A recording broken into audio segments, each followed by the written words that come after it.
Imagine this, you're on an average trip to the grocery store when all of a sudden, the entire town is completely taken over by a horde of terrifying creatures from another dimension. No one is coming to save you, and anyone who goes outside never comes back. But after a while, it ends up being the ones inside who you really need to worry about. They have to do whatever it takes to survive, and trust me when I say the ending to this one literally scarred me for life. We're here to break down the mistakes made, what you should do, and how to beat the mutated creatures in The Mist. This grocery store is about to become their grave. One morning after a massive storm, poster artist David Drayton wakes up to find out that his house took some pretty severe damage. Their boathouse around back was crushed by their neighbor's tree, and there's a strange mist still lingering near the mountains across the lake. Going over to see his neighbor Brent, he finds the man angrily wielding a chainsaw, saying that he wants to trade insurance. Brent's car got crushed in the storm too, so after checking in with his wife, David and his 8-year-old son Billy give the man a ride into town for supplies, but that was their biggest mistake. On their drive into town, they notice a convoy of military trucks headed in the opposite direction. Brent mentions hearing about a secret program at a base in the mountains called Project Arrowhead, joking that the government is keeping aliens up there. They laugh it off like it's just a conspiracy, but in just a matter of minutes, everything is going to change. Pulling into the grocery store, David notices that there's no cell service, and even the phone lines seem to be down. Inside, the place is absolutely packed, and they're running on the backup generator just to keep the freezers cold. While they're waiting to check out, he overhears a group of soldiers arguing with a military police officer about needing to get back to the base. But that's when they hear an air raid siren from somewhere off in the distance, and everyone gathers near the windows to see what's going on. Just then, an old man with a bloody nose comes running inside, shouting for them to shut the doors. He's screaming that there's something in the mist that's killing people, and everyone in the store immediately begins to panic. One guy decides to make a break for it, but by then, the mist is already taking over the entire parking lot. And as soon as he's out of sight, they hear the horrifying screams of his painful death by some unknown creature. The others get inside and close the doors, but if they think that they're safe, then they're in for a bad surprise. While they're peering through the glass and looking for whatever's out there, the entire store begins to shake, and they realize that they're about to be hit by an earthquake.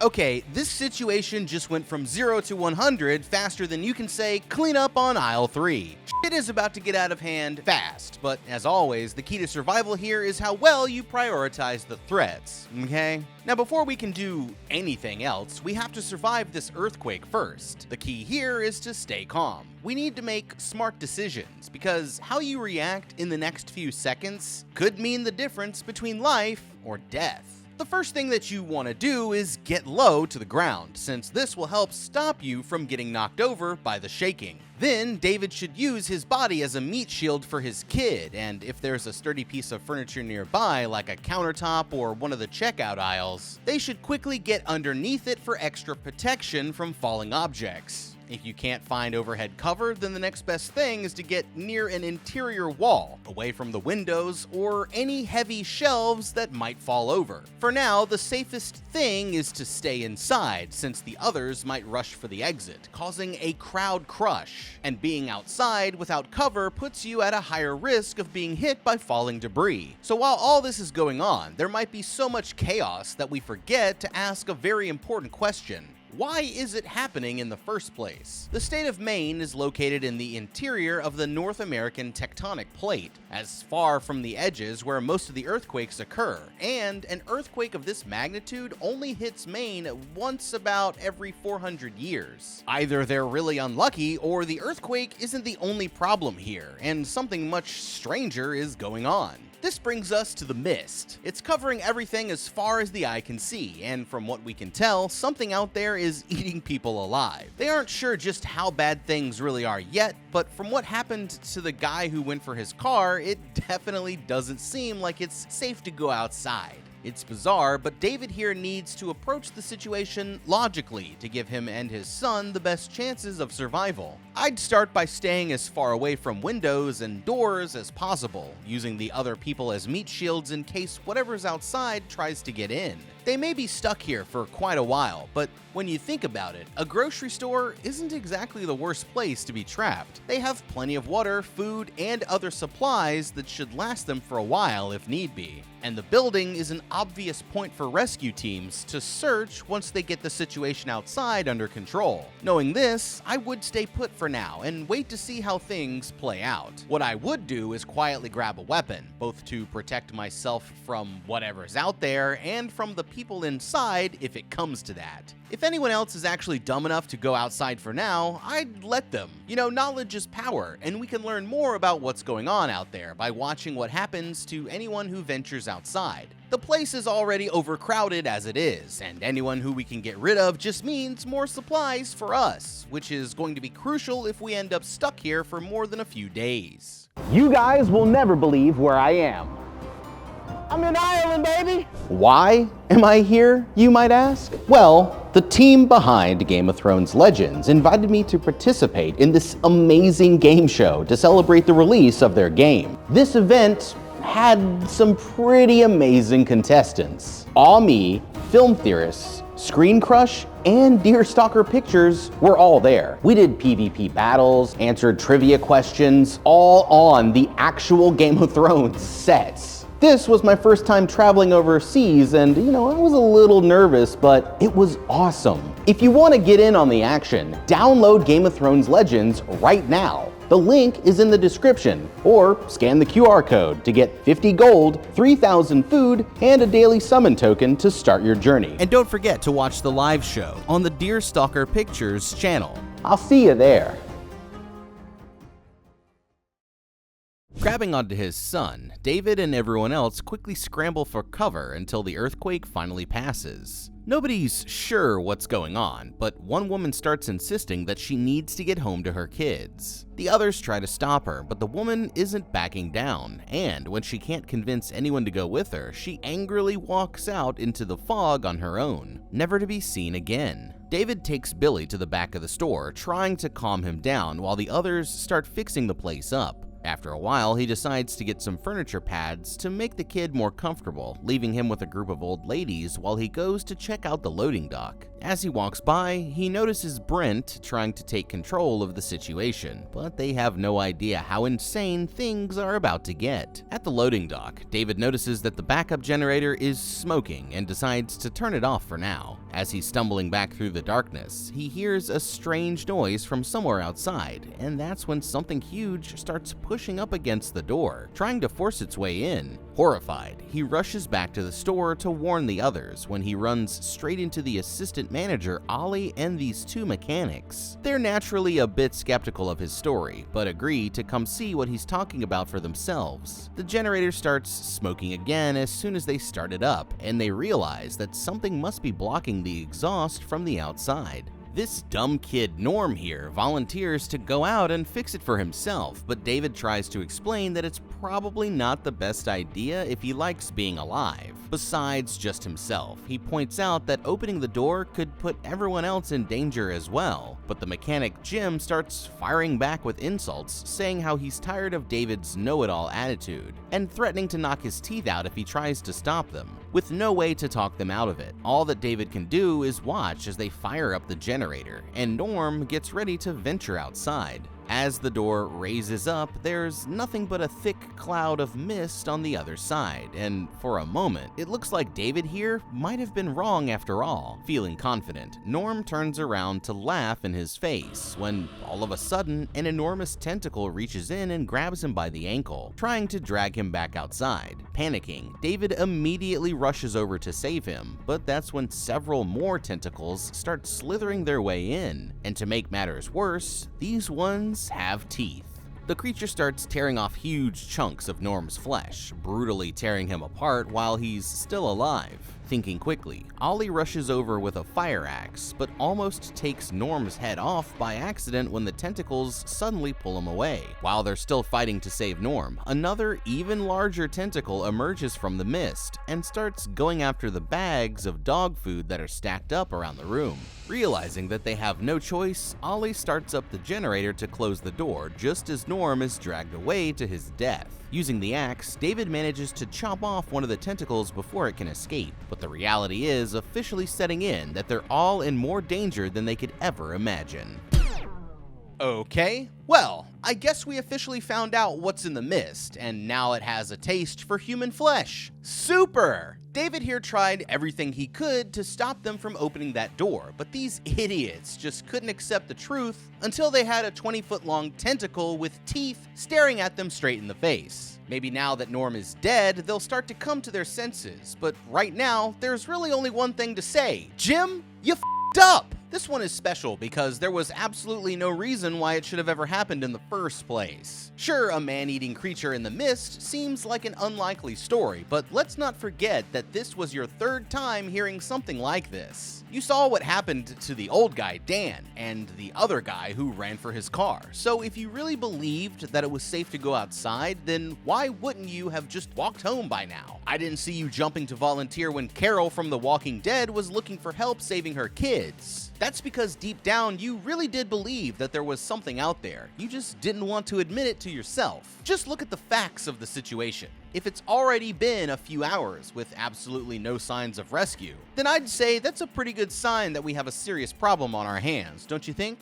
I mean, have you seen one police officer, firefighter, or paramedic since this whole thing started? If the answer is no, then you probably shouldn't be outside either. Plus, Ollie even said that most of the food would be fine without the generator, and if we can't trust the assistant store manager during these troubling times, then who can we trust? Either there's no threat and you'll be out of there in a few hours, or the situation is so bad that you're worried about running out of food in a literal grocery store, in which case you're clearly aware that you might have some bigger problems. So why send some dumbass kid out there into the unknown? Everyone's stressed out, so what would David here have to gain by lying, especially in such a tense survival scenario? Like he said, opening the door would only put themselves and everyone else in the store at risk. But you just had to prove a point about who was the bigger man. It also made a ton of noise, so it probably wasn't the smartest idea for Norm to just stand there with his back to the mist like he was waiting for something to attack him from behind.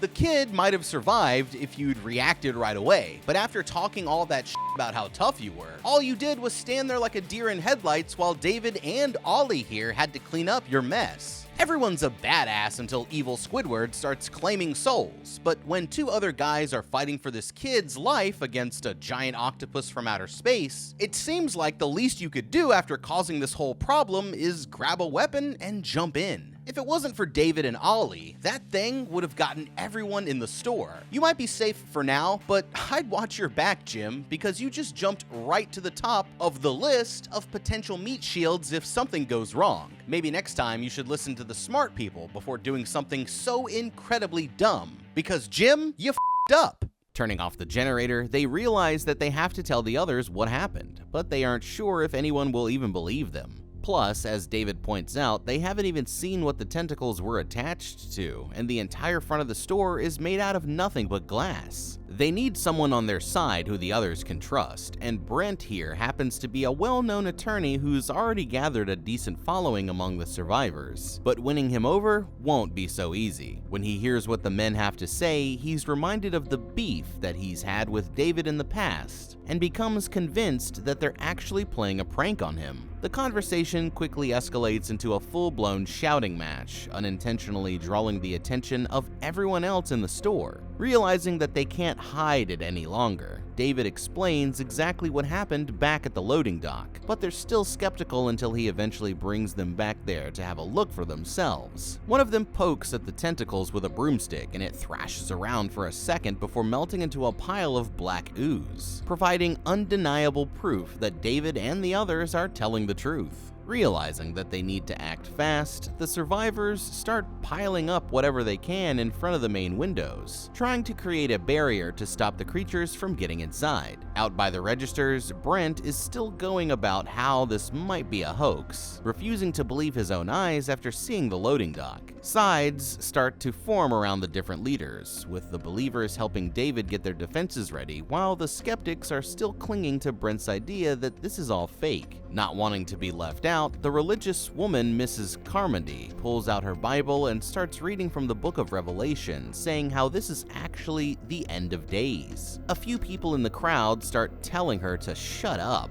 but she challenges them by saying that if they're so confident, then they should just walk right out of the store and see what happens. Hearing enough, this teacher Amanda steps up and slaps her hard across the face for scaring the kids, but the woman only shakes it off, warning them that the creatures are going to come back. While they're going over their list of supplies, the old guy Dan asks the managers if they have any weapons in the store. To their surprise, Amanda pulls a revolver out of her purse with 12 rounds of ammunition, explaining that her husband gave it to her for protection. She doesn't even really know how to use the thing, but Ollie here says that he was a competitive shooter back in the day and agrees to take on the responsibility for now. All of a sudden, there's a big commotion at the front as Brent decides that he's leaving the store. Realizing that there's no stopping him, David asks the man to tie a rope around his waist before he leaves. That way, they'll know that he made it at least 300 feet from the parking lot. Brent is not willing to play along, but after overhearing their conversation, this random biker decides to volunteer. He says that he's not joining up with Brent, but instead he wants to go for the shotgun that another survivor has in their truck. Handing him the rope, David tries one last time to talk Brent out of it, but the man has already made up his mind. After promising to send back help, he leads a small group out into the mist, making their way towards the center of town. The biker follows behind them, but splits up to go for the truck while everyone's watching him from inside. Things start out safe at first, until suddenly the rope goes taut and starts to pull away, speeding so quickly that David and the others can barely hold on. Everyone struggles to keep their grip as whatever has him starts to pull all 5 of them towards the door with ease. But after a moment, the rope loses its tension, sending them all crashing backwards. Getting to his feet, David starts pulling the rope back in, but it's covered in blood. And when they finally reach the end, all that's left of the biker is the lower half of his body. Ugh. Okay, it looks like just got real, and if people didn't believe David before, then there's no way for anyone to deny it now. So it's time for the rest of the survivors to start taking the situation a lot more seriously. The first challenge that they need to deal with is the threat of the creatures on the outside. Like Ollie pointed out, the store's biggest weaknesses are the plate glass windows that make up the entire front of the building. Not only are they a weak point that could easily be breached, but leaving them uncovered also allows whatever is out there to see inside. Knowing this, the first thing that they should do is use anything that they can find to cover up the windows. Sturdy materials like sheets of plywood would probably be the best, but even flimsy materials like cardboard or wall decorations could at least create a visual barrier for the creatures, preventing them from seeing in. Before doing this, I'd also write an SOS message on the side that can be seen through the windows. That way, if rescue teams eventually show up, then they'll know that there are still survivors hiding inside. After creating a visual barrier, the next step is to reinforce it with a sturdy material that can hold off a physical attack. The survivors are already doing this, but it's also where they're making their biggest mistake. They're using bags of dog food as part of the barrier, but in the loading dock, we saw that the creature was actually attracted to these. This could end up getting the creature's attention, so I'd keep those bags as far away from the windows as possible, and use other items like shelves, shopping carts, and bags of soil to build the wall instead. Knowing that the creatures live in the mist means that they most likely use smell, hearing, and touch as their primary senses for hunting. To counter their sense of smell, the survivors can soak rags in strong-smelling cleaning products and use them to create a barrier around the store. focusing on areas like the windows and doors where it's easiest for something to get inside. Countering their hearing is relatively simple. They just need to make sure that they keep their noise to a minimum, especially at night. As for touch, we've seen that the creatures grab onto you using their suction cup-like tentacles. One way to counter this would be to cover yourself in vegetable oil, creating a hydrophobic barrier that makes it harder for them to latch on. Speaking of a fight, I'd start arming everyone with any weapons that we could find, like knives, hatchets, sharpened broom handles, or even mops made into torches, which is exactly what they're about to do. They also have access to a large amount of alcohol, which could be used to create Molotov cocktails in a pinch. Although, they'd need to be very careful about how they used them. Since the creatures appear to be carnivorous, we can actually use this to our advantage. The meat in the store will be the first thing to go bad without power, so since it isn't much to us, I'd try using it against the creatures instead. They could try soaking the meats in chemicals and then throwing them out into the parking lot as bait, possibly taking out some of the creatures by poisoning them. In the meantime, I'd start planning for a long-term survival since it seems like they're going to be stuck here for a while. They should gather up all of the food, water, and first aid materials into a central area so that everyone knows where they are, and keep stock of everything so that they'll always be aware of how much supplies that they still have. They'll want to ration things out carefully, stretching their water supply out for as long as they can, consuming the perishable items first, and saving the stuff with a longer shelf life for later until help finally arrives. With only about half an hour of daylight left, the mechanics hook up some floodlights at the back of the store, but the battery for them is limited, meaning that they can only use the lights in case of an emergency. As it starts to get dark, they notice the lights in the parking lot coming on, but there's no way to tap into the electricity without going outside. One guy sits down near the windows with some food when suddenly a huge bug comes flying towards them from somewhere out in the mist, sticking itself to the other side of the glass. Hearing the commotion, David runs over for a closer look and sees that it's some kind of bizarre hybrid between a dragonfly and a scorpion. As the crowd gathers around, more and more of the creatures start to show up until there's more than a dozen of them crawling all over the windows. They start shining flashlights out there to get a better look, but this one only brings more of them in. All of a sudden, a bunch of large bird-like creatures start flying down to attack the bugs, nearly shattering the glass as they keep crashing into it. Realizing that they're attracted to the lights, David and Ollie start scrambling to turn off their lanterns, but at the same time, Jim starts turning on the floodlights at the back of the store. Chaos breaks out as everyone rushes to get away from the windows, but now there's nothing that they can do, and the glass finally breaks as a swarm of the insects starts flooding into the building.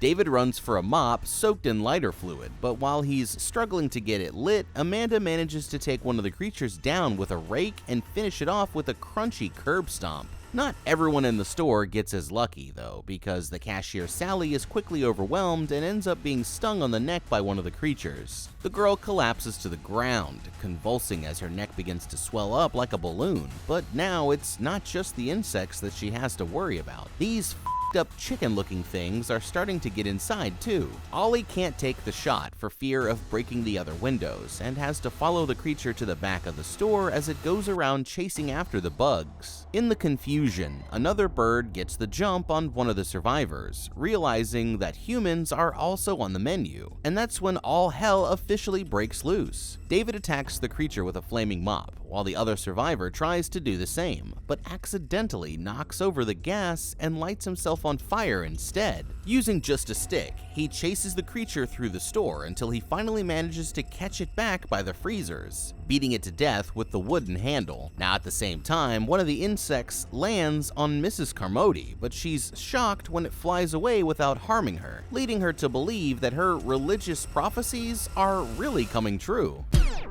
Okay, great. That's just what we needed. More proof for the crazy lady to keep convincing herself that she's right. She might take this as a sign that she's got plot armor, but the truth is that what just happened here ties back into how they ended up in this situation to begin with, and that's a total lack of understanding of natural insect behaviors. The first mistake was using the lights to get a look outside, which only ended up alerting more of the bugs to their location. This is because many species of insect exhibit a behavior called positive phototaxis. or a natural attraction to light. Insect eyes contain highly specialized cells called photoreceptors that are sensitive to different wavelengths of light. They use this ability to navigate in the dark as well as look for some food or even mate, explaining why they were attracted to the source of the light. Knowing this, the best thing that they could have done here was to turn out the lights and go completely silent. If they did this, then maybe the bugs would have left the window to go for the streetlights out in the parking lot instead, but obviously it's too late for that idea now.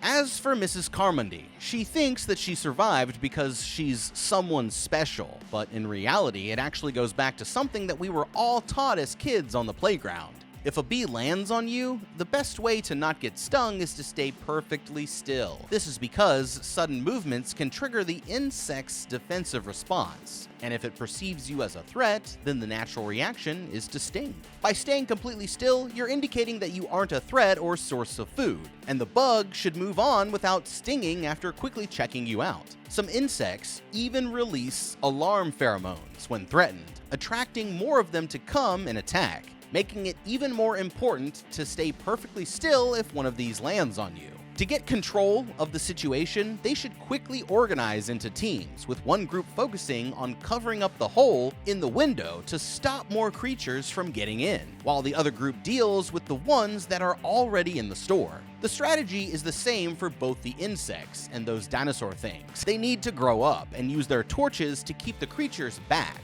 and then go in for the kill whenever they have the opportunity, working together to slowly decrease their numbers until they've eventually cleared out the entire store. One of the creatures lands on a table, giving Ollie a clear shot to start blasting with his revolver. Wounded, the creature staggers into the aisles and starts going straight for Billy instead, but David pulls him out of the way just in time, allowing Ollie to take it down for good with another well-placed shot. A few of the survivors get a piece of plywood over the hole in the window, managing to stop the creatures from getting inside. In the aftermath, they realize that 2 more people have been killed and the man who was set on fire is on the brink of death from his injuries. David is sitting in an aisle with Billy and Amanda, just trying to collect their thoughts when Ollie comes to tell him that the burn victim is in bad shape. Following him back to the dock, they find the kid Joe in so much pain that he just begs the others to put him out of his misery. Nobody can bring themselves to do it, but the kid is obviously going to die unless they do something to help him.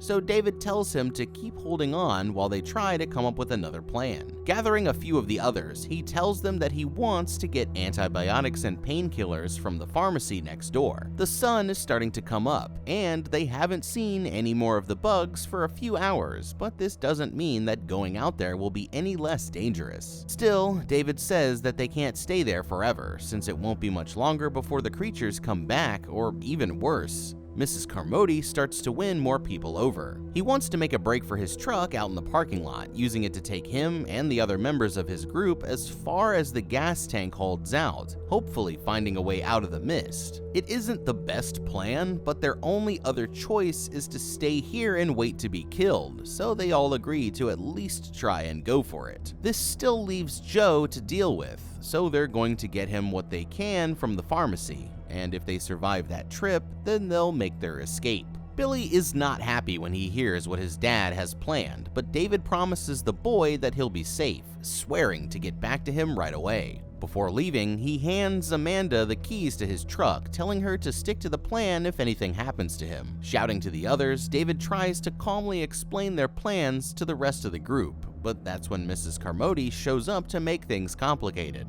She starts threatening that they're going to anger the monsters, and a few people in her following begin to agree, attempting to stop David and his group from venturing outside. The crazy woman keeps going off until this badass old lady finally shuts her up with a can of peas straight to the face. But it's clear that the survivors are now more divided than ever. Arming themselves with whatever weapons they can find, David leads his group out into the mist, determined to reach the pharmacy at all costs. The group sets out moving in a single file line, inching their way through the mist one step at a time. They make it to the pharmacy without any trouble, but once they're inside, they notice that the front door was left wide open, and there are huge cobwebs covering everything in the store. Splitting up, David heads for the medication while the others grab whatever supplies they can find, but they're about to realize that they aren't alone. Okay, these idiots just walked straight into a death trap, and they're doing it all for a guy who's most likely going to die anyway, which could end up costing them more resources and lives than they ever should have risked. On their way out of the grocery store, they actually missed something very important. The military policeman's Jeep is still right in front of the store, and it could have a weapon, radio, or other supplies that might help. So I would have checked the vehicle out first before heading into the pharmacy. Now that they're here, those cobwebs are a sure sign that they're about to be facing off against some seriously f***ed up spiders. So before more people end up dead, let's talk about some ways that they could be prepared. Based on their web building, we can guess that the spiders here are most likely ambush predators, and will wait for the perfect moment to strike instead of going after their prey directly. They'll be much faster and more agile than our survivors, and probably have some kind of toxic venom, making every encounter with them extremely dangerous. As for their senses, our biggest concern is going to be their sensitivity to vibrations, which could be triggered just by the group moving through the building. The best way to survive here is going to be by making sure that they're prepared before they enter the building. They all have some decent weapons already, but they could have upgraded their arsenal by bringing along some of those torches from earlier. It's common wisdom that spiders are afraid of fire, as old lady Jenkins over here is going to demonstrate for us soon enough. It never hurts to plan for some defensive options, such as thick clothing, aprons, and heavy-duty rubber gloves from the grocery store that could give them some extra protection from the spider's venomous fangs. As they move through the store, they should stick together so that they can watch each other's backs while some of them are focused on searching for supplies, and move slowly to avoid bumping into any of their webs or walking into a spider-infested area without realizing it. They should assign roles so that everyone knows who's looking for which supplies, allowing them to focus on their individual jobs and get the entire group out of there as quickly and efficiently as possible. Personally though, I'd try to get the job that keeps me closest to the door, because you need to be prepared to run for your motherfucking life and leave everyone else for dead if things start to spiral out of control. You dig? While searching the store, Dan tells the others to hurry it up, saying that he can hear something scuttling around in the shadows. Looking up, they realize that there are dozens of bodies webbed up to the ceiling, and some of them are still alive. Suddenly, an arm reaches and grabs Jim by the shoulder. It's the military police officer who they last saw back at the grocery store, and he gasps out a painful "I'm sorry" before dozens of tiny mutant spiders start bursting out of eggs laid all over his body. Turning around, Jim finds himself face to face with a big one, but Ollie takes it out with his revolver just in time. They take down as many as they can, but the spiders just keep coming, and their webs are capable of melting right through human skin. The policeman falls forward, causing hundreds more of the baby spiders to explode out of his back as they're trying to pull an injured man to safety. In the chaos, another survivor gets webbed directly in the face, but the old lady manages to kill one by using a can of bug killer as a makeshift flamethrower. As they reach the door, the largest spider yet steps into their path, and Dan quickly impales it with his spear. But they're forced to leave the two injured men to their deaths in order to get away. The others are just starting to give up hope when David's group crashes back through the front door. He's happy to just have made it back to his son, but there's no way to hide that it was all an incredibly close call, and the others are starting to lose all hope of ever getting out of there alive. David passes out from exhaustion, and by the time that he wakes up, Mrs. Carmody is already gaining even more support. He's having second thoughts about their escape plan after seeing how dangerous things are on the outside, but Ollie points out that as long as Mrs. Carmody keeps up her act, it won't be long before things are just as dangerous here in the store. Leaving it up to the rest of the group, they decide that they're still going to try it, but first, they want to talk to the soldiers and find out what they know. David finds one of the men, Wayne, hiding out near the registers, but his other two friends are nowhere in sight. Searching the loading dock, they find the two soldiers already dead, apparently fearing what the others would do to them if they found out that the military was responsible. Furious, David starts demanding that the man tell them the truth, but as he turns to run, he ends up crashing into somebody even worse, Jim, the mechanic. Dragging him out to the others, he loudly announces that the military was responsible, using the man as a target for all of their anger. Breaking down into tears, he explains that the researchers were conducting experiments at the base meant to gain access to other dimensions, but swears that he'd only heard about it through rumors and never actually had anything to do with it himself.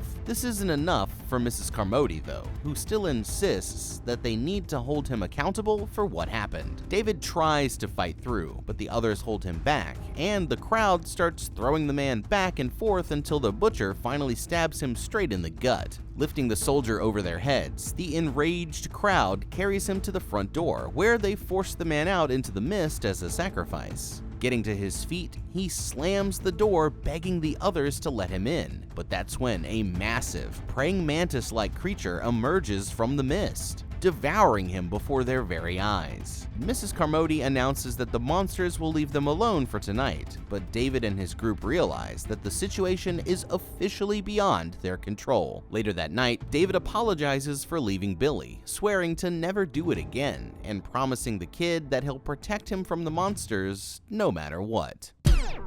Okay, it looks like it's time for David and his crew to make their escape, but they need to be careful before the whole situation blows up in their faces. Before they can even confront the dangers outside, we have to deal with the threats inside first, and that means going through Mrs. Carmody and her growing circle of followers. They're going to get caught if they all group up and try to leave together, so a better plan would be to split up into smaller groups, create a distraction, and then sneak out while the crazy lady and her followers are already occupied. I'd suggest pairing off into twos and then starting a small fire at the back of the store. Hopefully, Carmody and her cult will be too distracted with putting it out to notice us escaping right out the front door. There's no telling how long they're going to be stuck out there, so they need to gather up some supplies before going out. Water is the most important, followed by some non-perishable food to keep them going. They should also bring any first aid equipment and improvised weapons that they can get their hands on, just in case they run into any trouble out on the road. Having a general idea of what direction they want to go in would help, and since we know that the mist originally came from the mountains to the west of town, I'd try heading southeast, away from the source. With any luck, the summer winds coming up from the south will have thinned out the mist a bit in that direction, allowing us to finally get out of this cloud and find some help.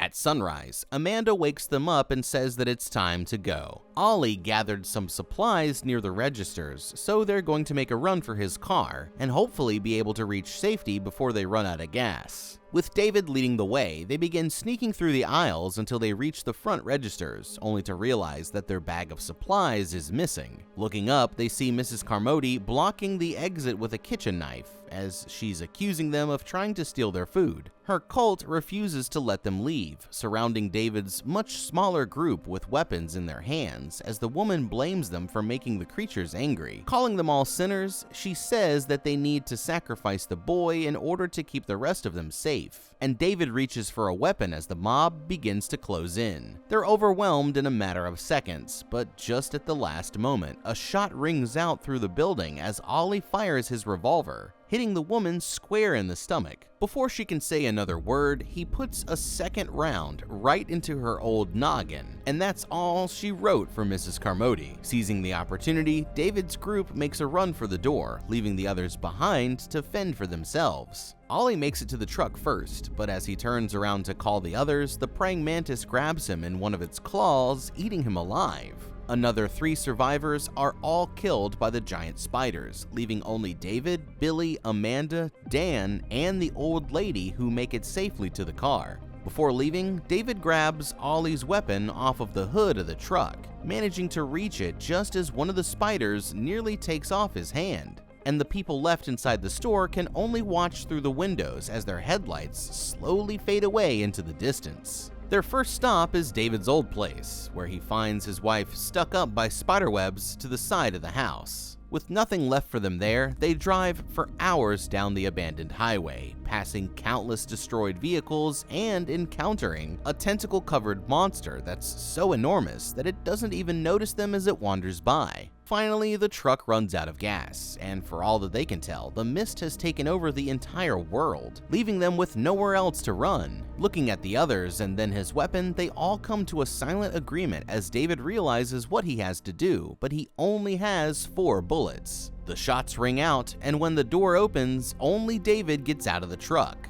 shouting at the sky for the monsters to come and take him as well. Suddenly, he hears something moving towards him down the road, and it's coming from the exact direction that they just came from. Thinking that it's one of the monsters, David turns to face it, but he's shocked to see a military convoy emerging out of the mist. Horrified, he collapses to his knees in grief, knowing that the others would still be alive if they'd just waited 2 minutes longer. And even though it's too late for David, I think we can all learn a valuable lesson. If you ever decide to buy a house, just make sure that the neighbors aren't opening up any portals to another dimension. The Mist. Spooky. I liked it. You know, I'm actually glad that they made the decisions that they did in this one, because it seems like, everybody kind of ended up where they wanted to be. But let us know down in the comments what you would have done differently. Thanks so much for watching. Leave a like and subscribe, and check out that How to Beat playlist for more videos just like this one.